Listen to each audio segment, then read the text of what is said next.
Introduction to Python programming for beginners यानी Python programming के परिचय में हम पाइथन को बिल्कुल स्टार्टिंग से समझेंगे और उन कॉमन मिस्टेक्स को भी देखेंगे जो स्टूडेंट्स स्टार्टिंग में पाइथन सीखते वक्त करते हैं और जिसमें कंफ्यूज होते हैं। जब हम पाइथन आइडियली पे क्लिक करते हैं तो हमारे सामने ये स्क्रीन आता है।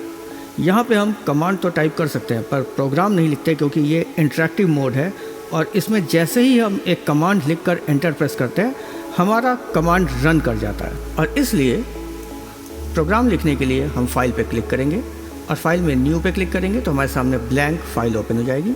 अब यहाँ पे हम अपना प्रोग्राम टाइप कर सकते हैं।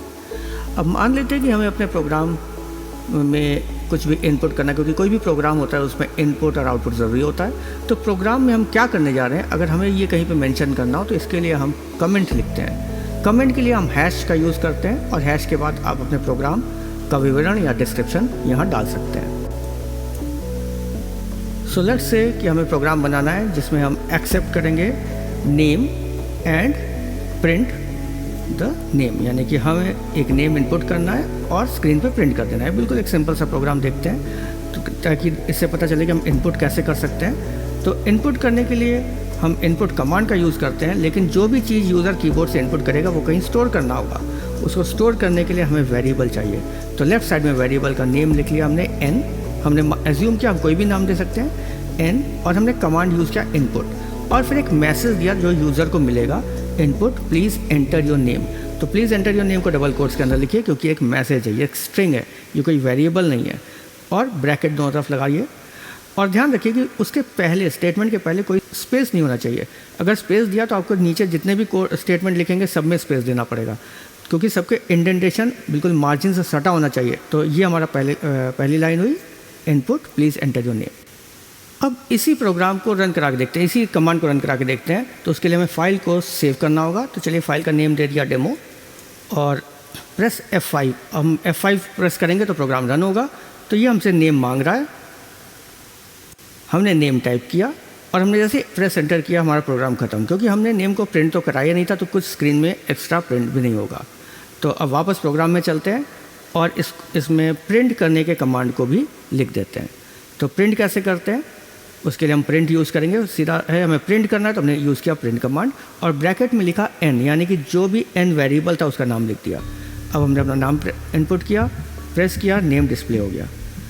अब यहाँ पे क्या गलती हो सकती है, तो कई स्टूडेंट इस तरह से गलती करते हैं कि n वेरिएबल को डबल कोट्स के अंदर लिख देते हैं। तो जब आप ऐसा करेंगे तो अब आपने प्रोग्राम को रन किया, आपने नेम चाहे कुछ भी डाला हो, ये हमेशा प्रिंट n करेगा। क्यों? क्योंकि उसने डबल कोट्स के अंदर हमने n को लिख दिया तो उसका मतलब वो फिक्स हो गया। Now n is not a variable any more, it is a string. तो वो स्ट्रिंग की तरीके से प्रिंट हुआ। स्ट्रिंग मतलब होता है ग्रुप ऑफ कैरेक्टर्स।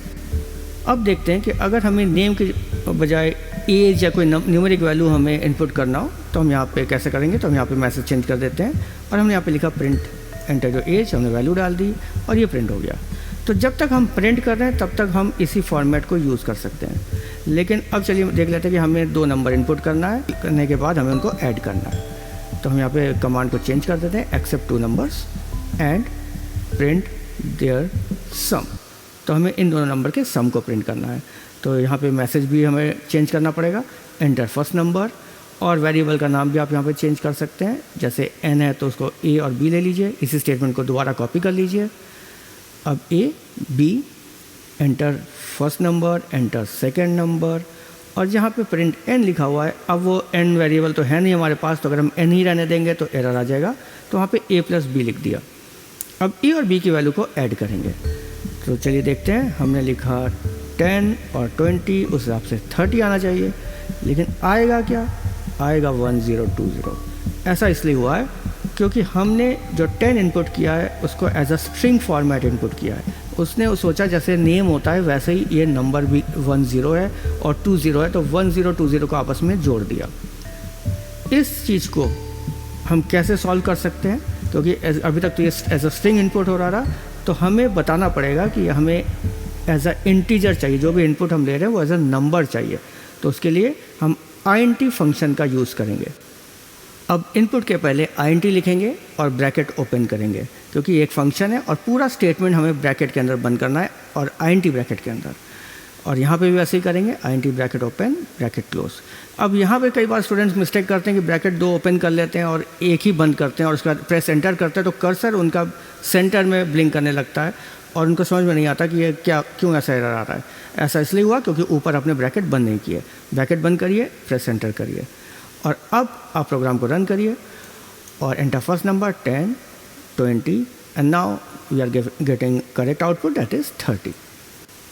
लेकिन अभी हमारा जो आउटपुट मैसेज है वो बहुत परफेक्ट नहीं है, तो थोड़ा सा इसको और बेटर बनाते हैं। हम लिख सकते हैं sum is a plus B, और सम इज़ एक मैसेज है डबल कोट्स के अंदर और a प्लस बी एक वैल्यू है, तो दोनों के बीच में आ गया comma. So enter first number 10, 20 वही वैल्यू डाल रहे हैं और सम इज़ 30। अब ये थोड़ा सा बेटर हुआ है एक मैसेज के साथ कि जो 30 है वो है क्या। अब इसको थोड़ा और आगे बढ़ाते हैं और अगर हम यहाँ पे कॉमा को हटा देते हैं गलती से, अगर ये कॉमा नहीं लिखते हैं तो यहाँ पे इनवैलिड सिंटैक्स एरर, हमारे सामने सिंटैक्स एरर आता है। तो ओके करिए, बीच में कॉमा लगाइए। अब हम चाहते हैं कि यहाँ पे लिख क्या है, सम ऑफ 10 एंड 20 इज़ 30।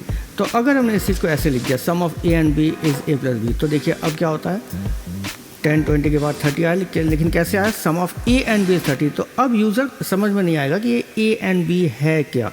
a और b तो उससे कोई मतलब नहीं, a और b तो हमने अपने प्रोग्राम में यूज़ किया। तो इसके लिए आप फिर से ऐसे यूज़ करिए, सम ऑफ को डबल कोट्स के अंदर बंद करिए, फिर कॉमा लगाइए। a वेरिएबल है तो इसको डबल कोट्स के बाहर रखिए, फिर कॉमा लगाइए, फिर डबल कोट्स, एंड के बाद डबल कोट्स, फिर कॉमा, फिर b के बाद कॉमा, फिर double quotes is a plus B. अब इसका क्या रिज़ल्ट आएगा, अब इसको हम प्रोग्राम को रन कराते हैं।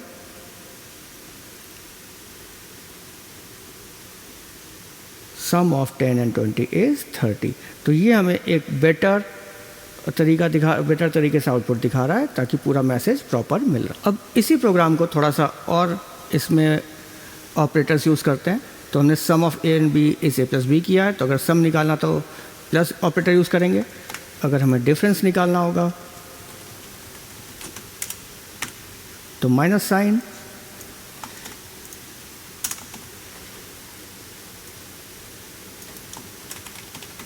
प्रोडक्ट के लिए अगर मल्टीप्लाई करना है तो स्टार साइन, और अगर हमें डिवाइड करना है तो division of a by b is, तो यहाँ पे हमने फॉरवर्ड स्लैश लगाया।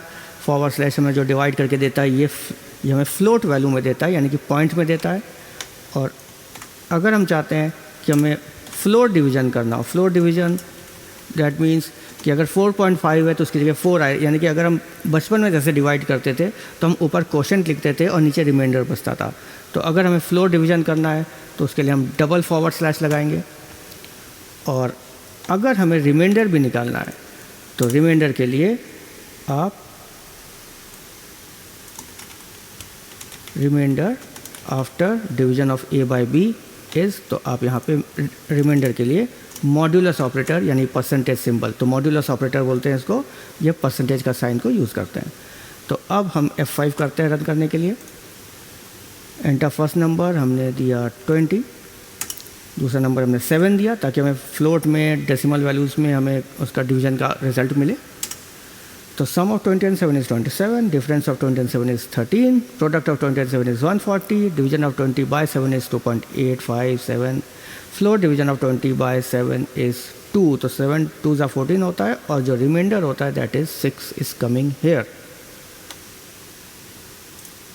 तो ये हमने कोड लिखा था। आइए इसी में एक हम आपको और ऑपरेटर का यूज़ दिखा देते हैं, जैसे एक्सपोनेंशियल यानी कि 2 raise to the power 3।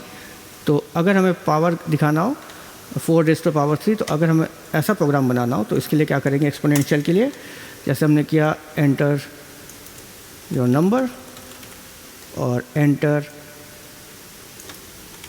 The power of number, और हमें इस पावर को यानी कि एक्सपोनेंट को प्रिंट करना है। 2 टू द पावर 3 8 होता है जैसे, तो हमने यहाँ पे लिखा प्रिंट और ए, और पावर के लिए 2 बार स्टार यूज़ करेंगे और ऐसे।